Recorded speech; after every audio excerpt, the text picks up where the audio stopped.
Saat pemilu Amerika Serikat 1976, Jimmy Carter adalah sosok relatif baru secara nasional dibandingkan petahana Presiden Gerald Ford. Saat itu Jose Ramos Horta yang kini Presiden Timor Leste menjadi perwakilan tetap Fretilin untuk PBB. Tak lama setelah pasukan Indonesia masuk ke Timor Timur atas sepengetahuan Ford dan Menteri Luar Negeri Henry Kissinger. Menurut dokumen intelijen yang telah dipublikasikan. First time I arrived ever in New York was December 75 and stayed on.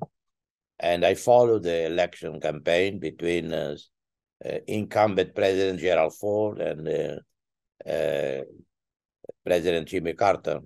And obviously the campaign pledges by President Jimmy Carter were very enlightening, reassuring. There were great hopes, because President Jimmy Carter was the first president post-World War II and post-Vietnam who made human rights as a cornerstone of U.S. foreign policy. Carter akhirnya memenangkan Pilpres dan menjadi presiden ke-39 Amerika Serikat mulai 1977. Di bawah Carter, Amerika ternyata melanjutkan pasokan amunisi ke Indonesia.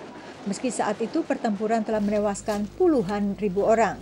It's possible that Carter didn't know very much about it. It's conceivable, because it was pretty much suppressed. There was very little discussion. Pengakuan serupa diberikan Presiden Carter dalam acara diskusi Demokrasi Now tahun 2007.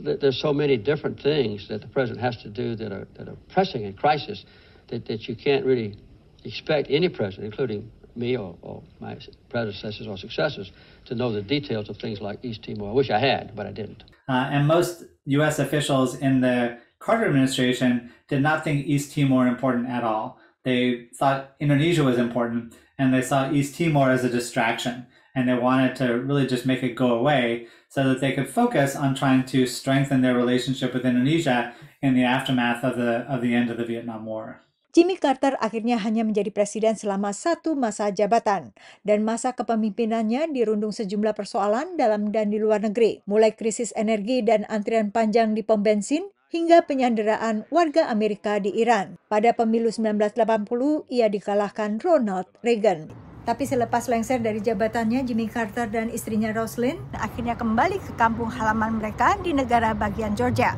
Di sana dengan organisasinya The Carter Center, ia membuka fase baru perjuangannya untuk demokrasi dan nilai-nilai kemanusiaan.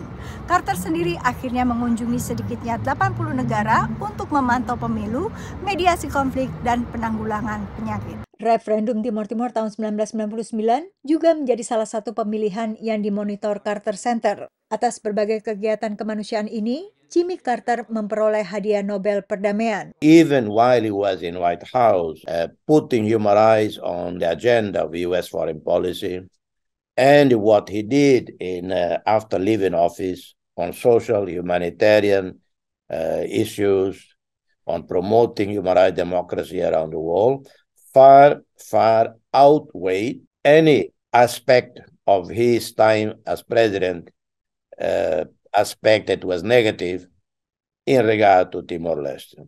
While he was in office, I think President Carter, one of the most sustained attempts at introducing human rights into American foreign policy making. And for that reason alone, Jimmy Carter is a significant historical figure, not just among American presidents, but in the history of human rights in the last half of the 20th century. Dalam wawancara terakhirnya dengan VOA tahun 2019, Carter berbagi harapannya bagi masa depan Amerika. So I would like to see the United States in the future strive to be the #1 champion in the world of peace and human rights and environmental equality. Dari Washington DC, Yuni Salim dan tim VOA.